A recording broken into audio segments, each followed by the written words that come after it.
It's the Prime Minister's second visit to the United States in a year. Air India One landed at New York's JFK Airport at 4:30 a.m. India time. The reception by the Indian community rivaled that of last year's.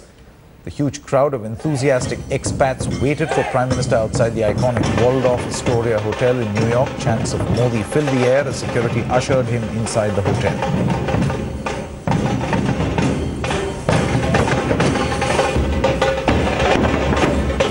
It's the second official American visit for the Indian Prime Minister, but clearly as far as the enthusiasm amongst the Indian community is concerned, that doesn't seem to have waned because people still waiting hours for a glimpse of Prime Minister as he arrives in New York.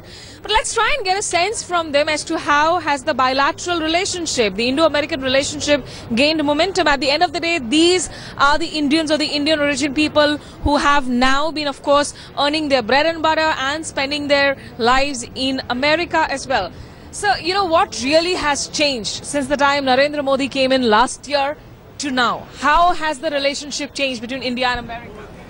I'm not sure, but we are very hopeful for the things to happen. Things never happen overnight, but little by little things are getting better now. Like what? You know, can you cite an example? Which are the things that are improving? We have seen the relationship between India and America has been improved. Over here we see our more weight of the Indian government and Indian policies. And lately we have heard the news in that India have bought some kind of helicopters from USA. That will bring more relationship between India and America. Narendra Modi has been selling the Make in India, Digital India initiatives. Do you think Americans want to come to India and invest in these sectors? They would. They are already there. And if the government policy is that people who manufacture things here and send abroad should have the marking that it is Make in India sort of thing.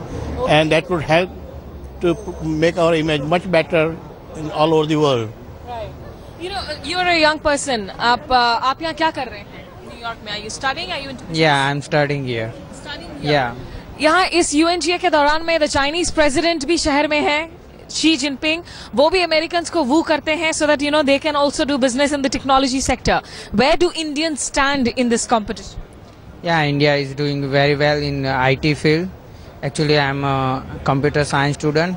So here there are many Indians who is working in MNC companies in IT sector. So you think when he goes to Silicon Valley, it will be very successful when he interacts with the Indian American scene? Yeah, obviously, it will be. Yeah. Okay. So ये बताइए, आप लोग तो प्रधानमंत्री के स्वागत के लिए you came into New York, but there seemed to be a little protest here. You know, with the Hardik Patel agitation in Gujarat, some people wanted to show solidarity to that agitation. Do you think that is right here? Is the Patel community in Gujarat, in America, slightly divided over that? I don't think so. Anybody should divide, because for India's progress, we have to be united.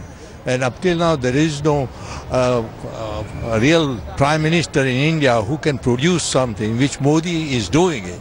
And it's already visible. So all Indians, even in India or even in here, should unite to support him to make the India #1 in all the respects what he's trying. Okay, so you know, you still hear those voices, people here, of course, welcoming Narendra Modi and hoping that, you know, these small steps, little changes that are happening, they will, of course, have much more added, increased momentum.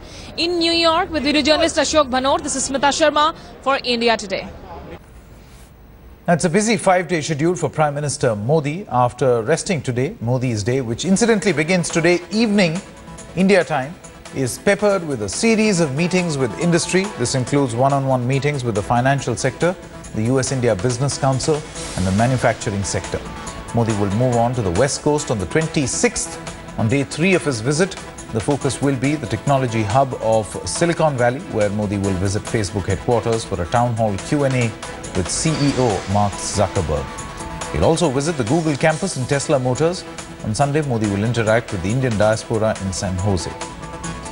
Modi then returns to New York, where he will meet President Obama, his 3rd summit meeting with the US head of state. He'll also address a session of the UN General Assembly, where he's expected to make a strong pitch for India's permanent membership of the UN Security Council.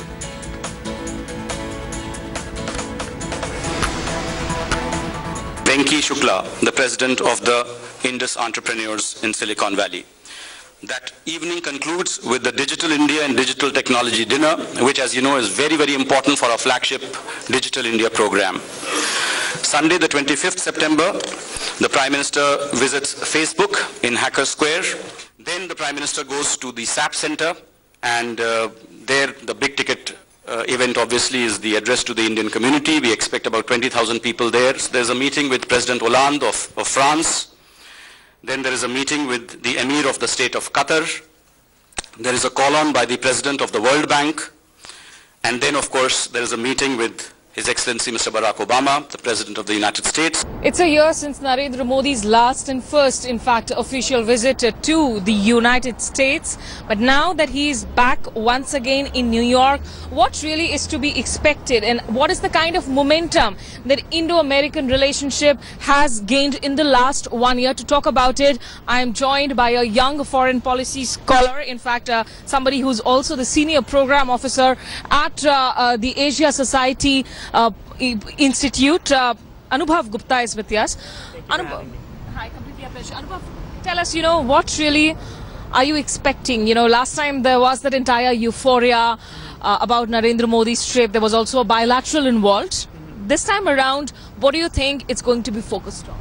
Well, I think if you look around us, we're right by the Waldorf Astoria, and there are a lot of Indian Americans here right now. So I wouldn't say the enthusiasm has really diminished that much. But I think the focus this time around is going to be on really taking the relationship to a step forward. Last time you had the two countries are trying to recover from the Khobragade affair and that controversy, and I think during Prime Minister Modi's trip here that September, and then during President Obama's trip this last January to Delhi, they were able to, I think, get past that. And I think now they've set a really great foundation for the bilateral relationship, and now it's to try to figure out how to actually implement some of the issues that they have decided to partner on. But you said that the enthusiasm hasn't really diminished much. That could be true as far as the Indo-Americans are concerned, the NRIs are concerned. But in terms of the American administration, what is the sense that you get? Do they think that things are moving at a pace they had expected it to move when Narendra Modi came to power? Well, I would say there's two different issues. So I think on the strategic side of things, I think things are moving forward in a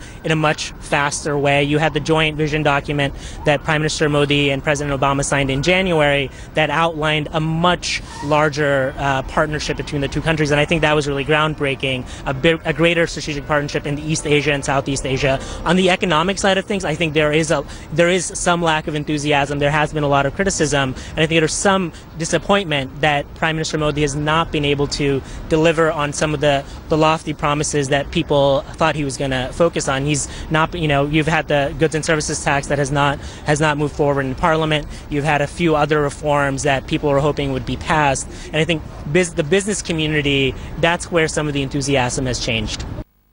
Now, the possibility of a Modi and Nawaz Sharif meeting in New York is very high.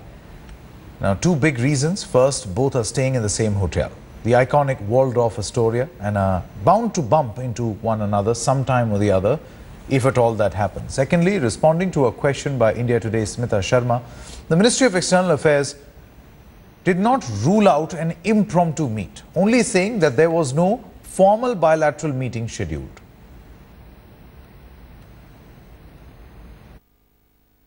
Smita Sharma from India Today.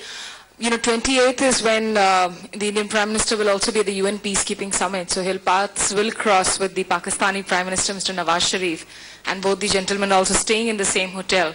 So even though there's no scheduled meeting, but what are the chances maybe of a handshake, a pull aside, or will there be a deliberate attempt at the paths not crossing?